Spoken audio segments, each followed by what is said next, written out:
Aqui é o professor Paulo de Geografia do sexto ano e hoje nós vamos discutir sobre os problemas socioambientais no Brasil e no mundo.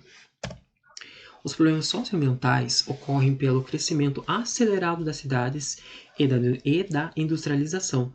Seus efeitos problemáticos afetam tanto a biodiversidade do local quanto também a qualidade da vida da população.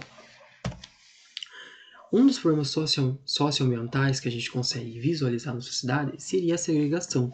Ela vai estar ligada, portanto, ao uso e ao preço do solo urbano, fazendo com que a população, das camadas sociais mais baixas morem em lugares distantes do centro.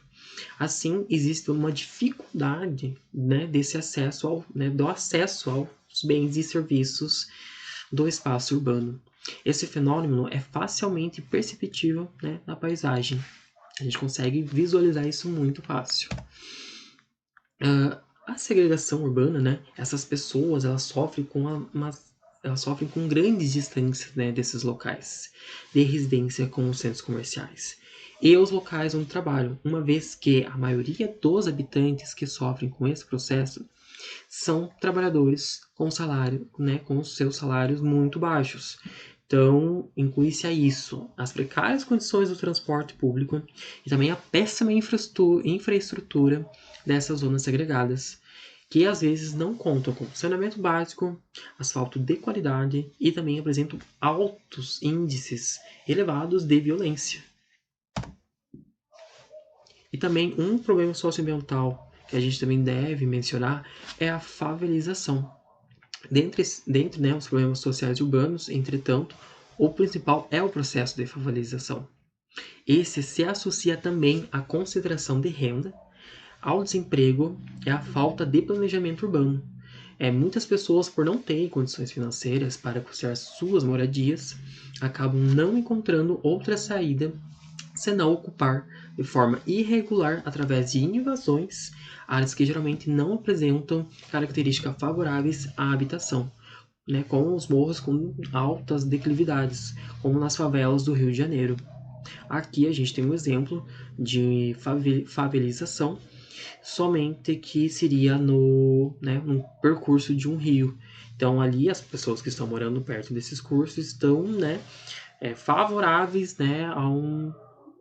aos processos que o rio naturalmente vai acontecer. Ou seja, quando tiver vários dias chovendo, o curso desse rio vai subir. E com isso, essas populações vão ter sérios problemas com isso. Muitos dos problemas ambientais urbanos também, eles estão diretamente ligados aos problemas sociais, eles estão interligados. Por exemplo, o processo de favelização contribui para a agressão ao meio ambiente, visto que as ocupações irregulares geralmente ocorrem em zonas de preservação ou em locais próximos aos cursos de água. Sabe-se também que os problemas ambientais, sejam eles urbanos ou não, são produtos da interferência do homem na natureza, transformando com seus interesses e explorando os seus recursos em busca da maximização, ou seja, aumento dos lucros, sem se preocupar com as consequências. Então, continuando, a gente também tem mais um processo socioambiental que a gente também pode falar. Então, as zonas segregadas, locais com as pessoas mais pobres da cidade, elas costumam ser palco das consequências da ação humana sobre o meio natural. Problemas como as enchentes, que são problemas socioambientais, são rotineiramente noticiados. E a culpa não é da chuva. Em alguns casos, o processo de inundação de uma determinada região ela é natural, ou seja, aconteceria com ou sem a intervenção humana. O problema é que, muitas vezes, por falta do planejamento público, loteamentos e bairros são construídos em regiões que compõem áreas de risco.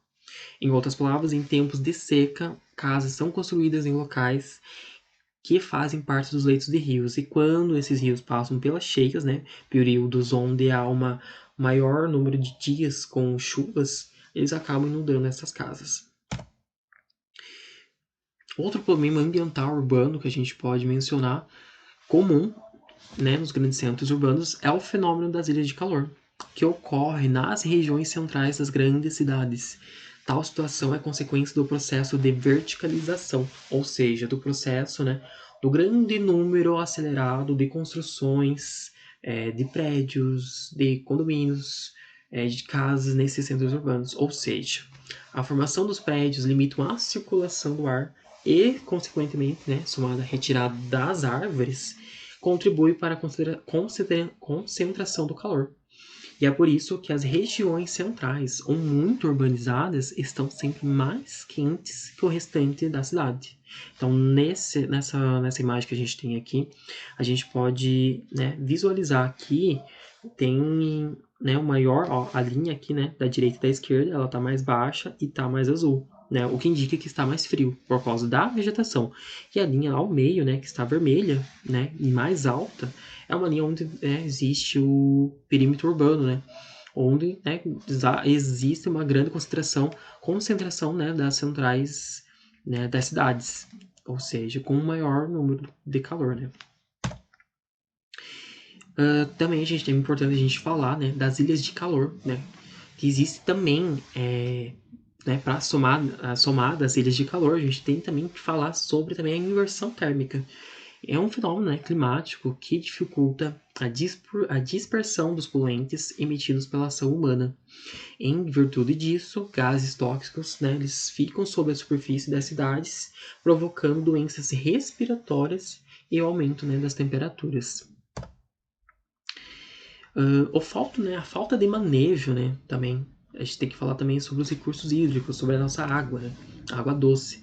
A falta de manejo adequado e uso sustentável dos recursos naturais contribuem para a escassez de água no Brasil e também no mundo.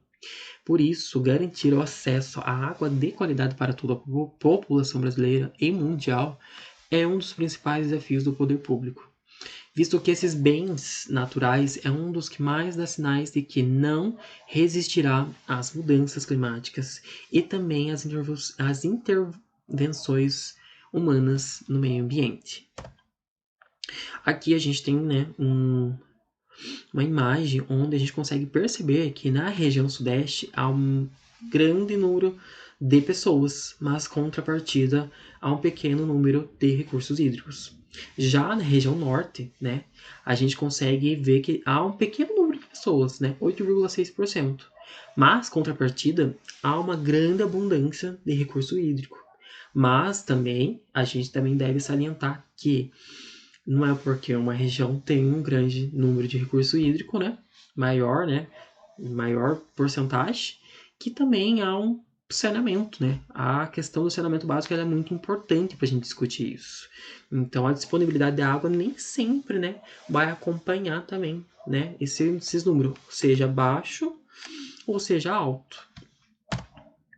Então, a falta de planejamento público, né, e a ausência de uma maior consciência ambiental constituem os problemas ambientais urbanos, como a poluição das águas, de rios, lagos e oceanos, o aumento das temperaturas, a ocorrência de chuvas ácidas, né, fruto da emissão dos gases tóxicos da atmosfera, isso tudo somado à poluição visual e sonora.